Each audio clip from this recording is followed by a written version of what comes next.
Na svečani akademiji ob 140-letnici je množica obiskovalcev v telovadnici uživala v preletu zgodovine šole, ki so jo s svojimi nastopi nadgradili zdajšnji nekdanji učenci, učitelji ter drugi. Tisti pihalni orkester, pa tista predstavitev, to mi je bila nekaj izrednega.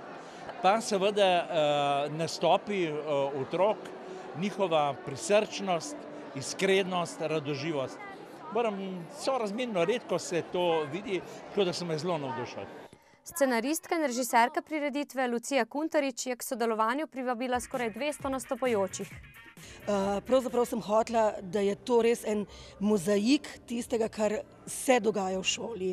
In tako kot je voditeljica rekla, niso samo klopi, pa niso samo zvezki, ampak je mnogo več, tukaj je življenje. Delamo v bistvu že od 1. septembra na tem praznovanju, zato smo tudi izdali spominsko publikacijo, ki smo jo imenovali Naša pot. Ponosen na nastopajoče pa je bil tudi župan Franc Hudoklin, ki je pohvalil sodelovanje šole z občino.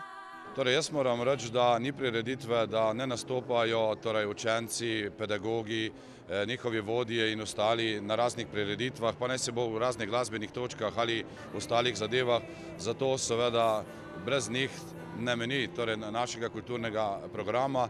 Kar se pa tiče sodelovanja, pa mislim, da je na nivoju. Občina je v minulih letih precej vlagala v šolstvo, dodaja Hudoklin, saj so zgradili prizidke s 6 učilnicami, knjižnico in drugimi potrebnimi prostori.